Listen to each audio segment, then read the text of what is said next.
আসসালামু আলাইকুম প্রিয় দর্শক, গতকাল আমি যে কন্টেন্টটি করেছিলাম সেখানে আমি প্রশ্ন করেছিলাম যে জনাব নাহিদ ইসলাম নতুন যে পার্টি হয়েছে জাতীয় নাগরিক পার্টি, সেই পার্টির আহ্বায়ক, উনি রয়টার্সের কাছে একটি ইন্টারভিউয়ে যা কিছু বলেছিলেন। উনি বলেছিলেন যে ডিসেম্বরের মধ্যে নির্বাচন হওয়া সম্ভব নয়, কথা বলেছিলেন।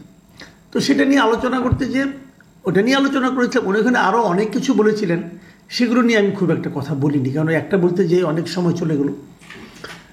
তো আজকে উনি একটা প্রেস কনফারেন্স করেছেন বিকেলে। সেই প্রেস কনফারেন্স উনি বলেছিলেন যে ডিসেম্বরের মধ্যে নির্বাচন সম্ভব নয়, এভাবে বলিনি। উনি বলতে চাচ্ছেন যে উনি ঠিক এভাবে বলেন নাই যে ডিসেম্বরের মধ্যে নির্বাচন সম্ভব নয়, কথা উনি বলেন নাই। উনি কি বলেছেন তাহলে? উনি বলেছেন যে ওনার কথাটা হুবহু পড়ে শোনাই। উনি বললেন যে বলেছি পুলিশ যে নাজুক অবস্থায় আছে সেই অবস্থায় থেকে নির্বাচন সম্ভব না। মানে পুলিশের যে নাজুক অবস্থা, সেই অবস্থা থেকে নির্বাচন সম্ভব না। এখন আর ডিসেম্বর না, তার মানে যতদিন পুলিশ নাজুক অবস্থা থেকে পুলিশের উত্তরণ না ঘটছে ততদিন পর্যন্ত নির্বাচন সম্ভব না। তো 7 মাসে আপনার পুলিশের কিছুই করতে পারেন না, নাজুক অবস্থা থেকে উত্তরণ ঘটে নাই, বরং আরও খারাপ হয়েছে। কীভাবে বলে কি দেখেন, আপনার গত 2 দিন আগেই তো শাহবাগ যে আপনার আছে পুলিশ ফাঁড়িতে আছে, সেখানে কতগুলি তৌহিদি জনতা নামধারী কিছু লোক গিয়ে হাজির হয়েছে এবং তারা থানার ভেতরে ঢুকে গারদের মধ্যে আটকা থাকা যে ব্যক্তি তার সঙ্গে ভিডিও করেছে, তার বক্তব্য নিয়ে ভিডিও করেছে। এর কোন বিষয়টা পুলিশের সক্ষমতাকে প্রমাণ করে বলুন তো? করে না। পুলিশের অবস্থা তো আরও খারাপ, এবং আগামী 6 মাস পরে পুলিশের অবস্থা খারাপ হবেই, আরও খারাপ হতে পারে। কারণ যত এদের দাপট বাড়বে তত তো পুলিশের অবস্থা খারাপ হবে, কারণ পুলিশ তো জানে না যে তাদের পক্ষে কে আছে। সরকার কি পুলিশের পক্ষে আছে এটা তো পুলিশ জানে না। কিন্তু পুলিশ কেন তার অবস্থাকে ভালো করার চেষ্টা করবে নিজের জীবনের রিস্কে? কেউ তো করবে না। অথবা ধরা যায় এই পুলিশের অবস্থা যদি আরও 1.5 বছর পরেও ঠিক না হয়, মানে আগামী বছরের জুনেও যদি ঠিক না হয়, তাহলে কি তখনও নির্বাচন হবে না? মানে নির্বাচন হওয়া না হওয়ার সঙ্গে পুলিশের অবস্থা ভালো না হওয়ার কোনো সম্পর্ক আছে? যদি পুলিশের অবস্থা ভালো না হয় তাহলে আর্মি নামবে, আর্মি নির্বাচন কন্ডাক্ট করবে। নতুন গভর্নমেন্ট যখন আসবে হয়তো এমনও তো হতে পারে যে এই অন্তর্বর্তীকালীন সরকারের যে ক্যারেক্টার, সেই ক্যারেক্টারের কারণেই পুলিশের অবস্থা ভালো হচ্ছে না, এটাও তো হতে পারে। পুলিশের মনোবল ভালো হচ্ছে না এই গভর্নমেন্টের ক্যারেক্টারের কারণে। যদি এটা হয় তাহলে তো নতুন গভর্নমেন্ট আসলেই ক্যারেক্টার ভালো হয়ে যাবে। তাহলে নতুন গভর্নমেন্ট আর একটা পলিটিক্যাল গভর্নমেন্ট আনার ব্যবস্থা করতে হয় আমাদের। সেটা আমরা কীভাবে করতে পারি? যদি পুলিশ দিয়ে আপনি না করতে পারেন তা আর্মি নামান, আর্মি ইলেকশনটা কন্ডাক্ট করবে। এতে তো আমি কোনো সমস্যা দেখি না, বরঞ্চ সেটা আরও বেটার ইলেকশন হবে। তো আর্মি তো আমার দেশেই আছে, এটা তো বিদেশ থেকে আমদানি করতে হবে না। তো এগুলো কি আসলে মোদ্দা কথা হলো নির্বাচনকে দেরি করিয়ে দেওয়ার একটা গরিমসি ভাব। আচ্ছা ঠিক আছে, আমি এটা ধরলাম না, উনি যেটা বলেছেন সেহেতু এটা নিয়ে আমার মানে কোনো বক্তব্য নাই। আমি আরেকটা পয়েন্টে আসি, যেটা কালকে আমি বলিনি, যে কথাটা কালকে আমি বলিনি। ওনার রয়টারের ইন্টারভিউয়ে কিন্তু আরেকটা বিষয় এসেছিল। সেই বিষয়টা হলো উনি বলেছিলেন যে কিছু ধনী মানুষ আমাদেরকে অর্থ সাহায্য করছে, সেটা দিয়ে তারা করবে। এবং তারপরে আরও বলেছিল যে আমরা গণ সহযোগিতা নেব, মানুষের কাছ থেকে গণ চাঁদা যেটাকে বলা হয়, ক্রাউড ফান্ডিং যেটাকে ইংরেজিতে বলা হয়, তার মাধ্যমেও আমরা আমাদের অর্থ সংগ্রহ করার চেষ্টা করছি। এটা কিন্তু কালকে তিনি বলেছিলেন। ওইটার ব্যাপারেও উনি কী বলেছিলেন ওটা আমি আর এখন বিভিন্ন পত্রপত্রিকা যেটা পেয়েছি সেটা আর পড়ে শোনাচ্ছি না। উনি কি দাবি করেছেন সেটা আমি বলি। নাহিদ ইসলাম বলেন যে রয়টার্সের ইন্টারভিউতে কিছু মিসকোড হয়েছে। আমি বলেছিলাম যে আমাদের আর্থিক বিষয়ে সমাজের যে সচ্ছল মানুষ বা শুভাকাঙ্ক্ষী রয়েছেন তারা মূলত আমাদের সহযোগিতা করে। আমরা একটা ক্রাউড ফান্ডিংয়ের দিকে যাচ্ছি, অনলাইন এবং অফলাইন কেন্দ্রিক। এই হলো গিয়ে মূলত বক্তব্য। উনি বলেছেন যে গণমাধ্যমে এটা নিয়ে ভুল তথ্য এসেছে, এটা সংশোধন করার জন্য অনুরোধ করব।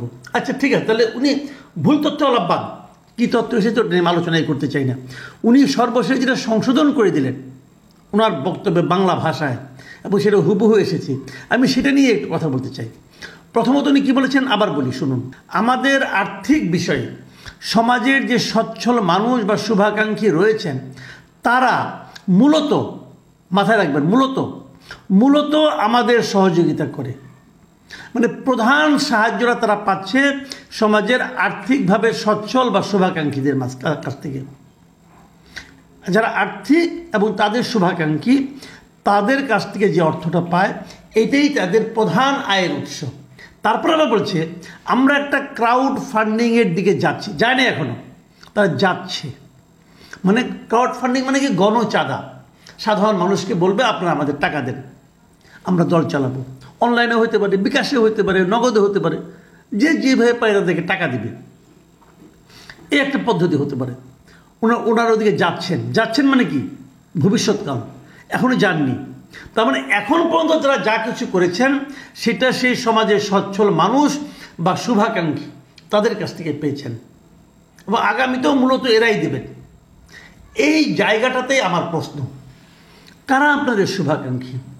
কারা সেই সচ্ছল মানুষেরা? আমরা বিগত সরকারের সময় দেখেছি যে বিভিন্ন ব্যবসায়ীরা, যারা নাকি আগের সরকারের কাছ থেকে সুবিধাভোগী ছিল, তারা সেই সরকারের পদলেহন করত। তারা সেই সরকারের নানা রকম কর্মকাণ্ডে সরকারকে সহায়তা করত। এমনকি যখন জুলাই আন্দোলন চলছিল, তখনও এই ব্যবসায়ীরা শেখ হাসিনাকে নানাভাবে পরামর্শ দেওয়ার চেষ্টা করেছে যে কীভাবে আন্দোলনকে কন্ট্রোল করা যায়, আন্দোলনকে দমিয়ে রাখা যায়। সেই পরামর্শ কিন্তু এই ব্যবসায়ীরা দিয়েছিল। তাদের বিপুল অর্থ তারা সরকারের সহযোগিতায়, সরকারের আশকারায় ব্যবসার নামে লুণ্ঠন করেছে। নানা মানুষের কাছ থেকে তারা লুণ্ঠন করেছে, ব্যাংক লুট করেছে, ব্যাংকের টাকা নিয়ে বিদেশে রপ্তানি করেছে। এই ব্যবসায়ীরাই করেছে। তার একটা তালিকাও হয়েছে, নতুন গভর্নমেন্ট এসে একটা তালিকাও করেছে। 10 জন ব্যবসায়ীর নাম আমরা দেখতে পাচ্ছি। যে 10 জন ব্যবসায়ী, বেক্সিমকো আছে, বসুন্ধরা আছে, ওরিয়ন গ্রুপ আছে, সামিট গ্রুপ আছে, এরকম আরও নাবিল গ্রুপ আছে, এরকম 10টা কোম্পানি আছে তাদের নাম, যারা নাকি মানে শিরোমণি, মানে দুর্বৃত্তের পনার মাথায় শীর্ষস্থানে অবস্থান করছে এই 10টা প্রতিষ্ঠান। এখন আমি নাহিদ ইসলামকে বলব, বুকে হাত দিয়ে বলুন, এই 10টার কারো কাছে কি আপনার কাছ থেকে আপনারা জানেন টাকা নেন নাই? এই 10টার কেউ কি আপনাদের শুভাকাঙ্ক্ষী আছে? আপনি বলবেন নাই। আমি আপনার কথা বিশ্বাস করব না। কেন করব না? এই কারণে, বিভিন্ন কারণ আছে বিশ্বাস না করার। আমি ওই কারণগুলিতে যাচ্ছি না। আমি আপনাকে বলবো যে আমি আপনার কথা বিশ্বাস করব তখন যখন আপনি সমস্ত শুভাকাঙ্ক্ষীদের নাম ঘোষণা করবেন, নাম প্রকাশ করবেন। আপনি বলুন আপনাদের শুভাকাঙ্ক্ষী কারা। নাম বলতে অসুবিধাটা কি? তারা তো এই দেশেরই লোক। যদি তারা বিদেশের লোক হয়, যদি ইন্ডিয়ার লোক হয়, তাহলে আমি বলবো যে আপনি ইন্ডিয়ার টাকায় করতেছেন, পলিটিক্স করতেছেন। যদি পাকিস্তানের লোক হয়, বলবো আপনি পাকিস্তানের টাকায় পলিটিক্স করতেছেন। যদি ট্রাম্পের লোক হয়, তো বলবো ট্রাম্পের টাকায় আপনি পলিটিক্স করতেছেন। যদি বসুন্ধরার তো আমাদের থাকে, তাহলে আমি বলবো আপনি বসুন্ধরার টাকায় পলিটিক্স করতেছেন। বলতে পারবো না? পারবো। আমি জিনিসটা বলতে চাই, আপনি বলুন যে কারা আপনাকে টাকা দিচ্ছে, সেই শুভাকাঙ্ক্ষীদের নাম বলুন। কে কত টাকা দিচ্ছে তাও নাম বলুন। সেই টাকাটা কি ব্ল্যাক মানি নাকি হোয়াইট মানি? তাদেরকে আপনি কোনো রসিদ দিয়েছেন? রসিদ দিয়ে চাঁদা নিয়েছেন, নাকি ডান হাতে দিয়েছে বাম হাতে পকেটে ঢুকিয়েছেন, আবার সেখান থেকে দলের জন্য বের করার সময় অর্ধেক পকেটে রেখেছেন, অর্ধেক দলকে দিয়েছেন? কোনটা? এই জিনিসগুলো আমি সন্দেহ করব ভাই। আমি এই দেশের নাগরিক, আমি সন্দেহ করব। আপনাকে যতক্ষণ পর্যন্ত না আপনি নিজের অবস্থানটা পরিষ্কার না, আপনি পরিষ্কার করার লোক, আপনি তো আপনার নিজের ইনকামের কথা পরিষ্কারভাবে বলেছেন, আপনি আপনার ব্যাংক অ্যাকাউন্টের কথা বলেছেন, আপনি আপনার ফ্যামিলির কথা বলেছেন, তো আপনি আপনার দলের কথা বলতে পারবেন না কেন? বলেন। আমরা শুনতে চাই, আমরা আপনাকে ভালোবাসতে চাই, আমাদের সেই ভালোবাসার সুযোগটা করে দেন। আপনি ট্রান্সপারেন্ট হন। ট্রান্সপারেন্ট হলে এক লাফে আপনার দলের জনপ্রিয়তা অনেক দূর এগিয়ে যাবে। আওয়ামী লীগ বিএনপি ট্রান্সপারেন্ট দল না ভাই। আমরা তাদের বিকল্প একটা দল খুঁজতেছি। আমরা সেই দলটাকে আপনাকে ভাবতে চাই। আপনি আমাদেরকে হেল্প করুন।